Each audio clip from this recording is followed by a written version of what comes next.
Breaking news. মন্ত্রিপরিষদের চূড়ান্ত ও দীর্ঘ প্রতীক্ষিত বৈঠক শেষে বহুল কাঙ্ক্ষিত পে স্কেল গ্যাজেটের স্বাক্ষর করেছেন প্রধানমন্ত্রী তারেক রহমান, যা আগামী ২৫শে মে থেকে সারা দেশে কার্যকর হতে যাচ্ছে। প্রিয় সরকারি চাকুরিজীবী ভাই ও বোনেরা, আজকে সকালের আপডেট নিউজে আপনাদের স্বাগতম। যারা আমাদের চ্যানেলে নতুন তারা এখনই চ্যানেলটি সাবস্ক্রাইব করুন, আর হ্যাঁ, অবশ্যই কমেন্ট করে জানাবেন আপনারা কে কোন জেলা থেকে আমাদের ভিডিওটি দেখছেন। তবে চলুন কথা না বাড়িয়ে আজকের সর্বশেষ সংবাদটি জেনে নিন। বাংলাদেশ সরকারের প্রশাসনিক ইতিহাসে এক অবিস্মরণীয় ও যুগান্তকারী অধ্যায়ের সূচনা করে এই দীর্ঘ প্রতীক্ষিত নতুন বেতন কাঠামোর চূড়ান্ত গেজেটে স্বাক্ষর করেছেন প্রধানমন্ত্রী। আজ সকালে সচিবালয়ে অনুষ্ঠিত মন্ত্রিপরিষদের এক উচ্চ পর্যায়ের রুদ্ধদ্বার বৈঠক শেষে তিনি এই ঐতিহাসিক নথিতে সম্মতি প্রদান করেন এবং স্বাক্ষর সম্পন্ন করেন।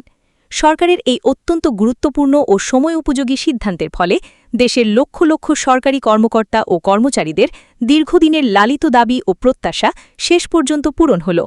বৈঠক শেষে সরকারের দায়িত্বশীল সূত্র থেকে আনুষ্ঠানিকভাবে জানানো হয়েছে যে এই নতুন পে স্কেল আগামী ২৫শে মে থেকে দেশজুড়ে সকল সরকারি দপ্তরে আনুষ্ঠানিকভাবে কার্যকর হতে যাচ্ছে। প্রধানমন্ত্রী তার আনুষ্ঠানিক বক্তব্যে অত্যন্ত স্পষ্টভাবে উল্লেখ করেছেন যে দেশের বর্তমান অর্থনৈতিক প্রবৃদ্ধি এবং সাধারণ মানুষের জীবনযাত্রার ক্রমবর্ধমান ব্যয়ের মধ্যে একটি সুষ্ঠু ভারসাম্য আনতেই এই সময় উপযোগী ও যুগান্তকারী পদক্ষেপ গ্রহণ করা হয়েছে। এই বিশাল সুসংবাদ ঘোষণার পর থেকেই প্রশাসনের মূল কেন্দ্রবিন্দু সচিবালয় থেকে শুরু করে দেশের একেবারে প্রান্তিক পর্যায়ের সকল সরকারি দপ্তরগুলোতে বাঁধভাঙা আনন্দের জোয়ার বয়ে যাচ্ছে। কর্মকর্তা ও কর্মচারীরা একে অপরকে মিষ্টি খাইয়ে উল্লাস প্রকাশ করছেন। সচিবালয়ে অনুষ্ঠিত মন্ত্রিপরিষদের এই চূড়ান্ত ও নীতি নির্ধারণী বৈঠকে সভাপতিত্ব করেন প্রধানমন্ত্রী তারেক রহমান নিজেই। এই গুরুত্বপূর্ণ সভায় অর্থ মন্ত্রণালয়, জনপ্রশাসন মন্ত্রণালয়, পরিকল্পনা মন্ত্রণালয় সহ সরকারের বিভিন্ন গুরুত্বপূর্ণ দপ্তরের দায়িত্বপ্রাপ্ত মন্ত্রী এবং ঊর্ধ্বতন সচিবগণ উপস্থিত ছিলেন।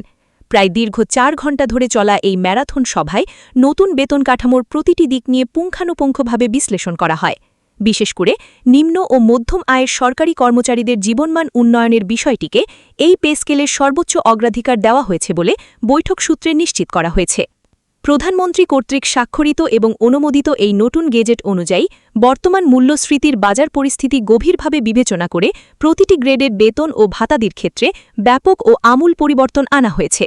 সরকার নিশ্চিত করেছে যে আগামী মে মাসের বেতন থেকেই সকল স্তরের কর্মচারীরা এই বর্ধিত সুবিধা ও আর্থিক মূল্যের সুস্পষ্ট প্রতিফলন দেখতে পাবেন। ২৫শে মে তারিখটিকে গেজেট কার্যকরের দিন হিসেবে চূড়ান্তভাবে নির্ধারণ করে অর্থ বিভাগকে দ্রুততম সময়ের মধ্যে যাবতীয় কারিগরি সফটওয়্যার আপডেট এবং দাপ্তরিক কাজ সম্পূর্ণ করার কঠোর নির্দেশনা দেওয়া হয়েছে।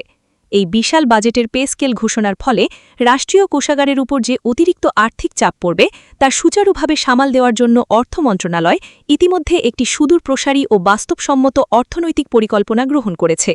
বৈঠকে স্পষ্টভাবে জানানো হয় যে সরকারের এই পদক্ষেপে কেবল মূল বেতন বৃদ্ধি করা হয়নি, বরং পেনশনার এবং অবসরপ্রাপ্ত প্রবীণ কর্মকর্তাদের জন্য বিদ্যমান সুযোগ সুবিধাগুলোকে আরও সহজতর, যুগোপযোগী এবং আধুনিকায়ন করা হয়েছে।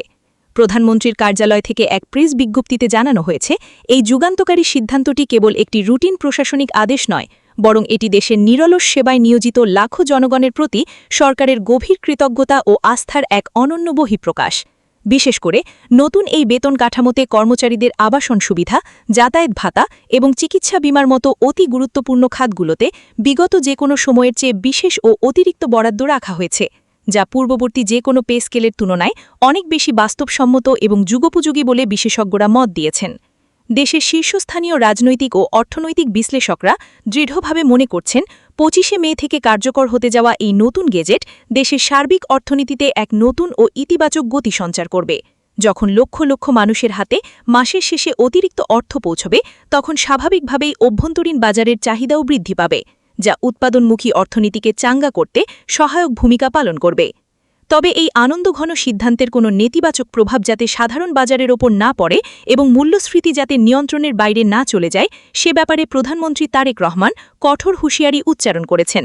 তিনি বাণিজ্য মন্ত্রণালয়, ভোক্তা অধিকার সংরক্ষণ অধিদপ্তর এবং সংশ্লিষ্ট সকল আইনশৃঙ্খলা রক্ষাকারী সংস্থাগুলোকে সুস্পষ্ট ও কঠোর নির্দেশ দিয়েছেন যেন নতুন পে স্কেল কার্যকর হওয়ার এই উৎসবমুখর অজুহাতে কোনো অসাধু ব্যবসায়ী চক্র নিত্য প্রয়োজনীয় পণ্যের দাম একতরফাভাবে বৃদ্ধি করতে না পারে। বাজার তদারকি কঠোর করতে দেশব্যাপী বিশেষ ভাবমান আদালত পরিচালনারও সিদ্ধান্ত গৃহীত হয়েছে। সরকার প্রধানের এই অত্যন্ত দূরদর্শী নেতৃত্ব এবং একেবারে সঠিক সময়ে গেজেট বাস্তবায়নের এই ঘোষণাটি দেশের সুশাসন প্রতিষ্ঠা এবং প্রশাসনিক সংস্কারের ক্ষেত্রে একটি ঐতিহাসিক মাইলফলক হিসেবে চিরকাল চিহ্নিত হয়ে থাকবে। নতুন এই নবম পে স্কেলের প্রতিটি গ্রেডের মূল বেতন, ভাতা, ইনক্রিমেন্ট এবং অন্যান্য সুযোগ সুবিধার বিস্তারিত বিবরণ সমন্বিত পূর্ণাঙ্গ গেজেটটি দ্রুতই জনপ্রশাসন ও অর্থ মন্ত্রণালয়ের যৌথ উদ্যোগে বাংলাদেশ সরকারি মুদ্রণালয় থেকে আনুষ্ঠানিকভাবে প্রকাশিত হতে চলেছে। সংশ্লিষ্ট হিসাবরক্ষণ বিভাগগুলো গণমাধ্যমকে নিশ্চিত করেছে যে দেশের প্রতিটি সরকারি ব্যাংক, ট্রেজারি অফিস এবং এজি অফিসকে ইতিমধ্যে সর্বোচ্চ সজাগ ও প্রস্তুত করা হয়েছে। সফটওয়্যারে প্রয়োজনীয় আপডেট আনার কাজ চলমান হয়েছে, যাতে মে মাসের বর্ধিত বেতন বিতরণে কোনো ধরনের যান্ত্রিক বা প্রশাসনিক জটিলতা সৃষ্টি না হয়। এই মহেন্দ্রক্ষণে সারা দেশের সকল স্তরের সরকারি সংগঠনগুলো এবং কর্মচারী ইউনিয়নগুলো সরকারকে আন্তরিক ধন্যবাদ ও কৃতজ্ঞতা জানাতে আনন্দ মিছিলের প্রস্তুতি নিচ্ছে। সরকারি কর্মচারীদের জন্য এই নতুন পে স্কেল যে তাদের সার্বিক জীবনমান উন্নত করবে তা আর বলার অপেক্ষা রাখে না। উল্লেখ্য যে নবম পে স্কেলের জন্য দীর্ঘ অন্তর্বর্তীকালীন সময় থেকে শুরু করে এখন পর্যন্ত সরকারি চাকুরিজীবীরা রাজপথ থেকে শুরু করে প্রশাসনের উচ্চ পর্যায়ে ব্যাপকভাবে চেষ্টা ও দর কষাকষি চালিয়ে আসছিলেন। অবশেষে তাদের সেই দীর্ঘ প্রতীক্ষা ও যৌক্তিক সংগ্রামের অবসান ঘটিয়ে শেষমেশ এটি আলোর মুখ দেখতে চলেছে এবং সারা দেশে উৎসবের আমেজে কার্যকর হতে যাচ্ছে। ভিডিওটি খুবই জরুরি, তাই দয়া করে সবার সাথে ভিডিওটি শেয়ার করতে ভুলবেন না। আর নতুন ভিডিও আপডেট পেতে এখনই চ্যানেলটি সাবস্ক্রাইব করুন।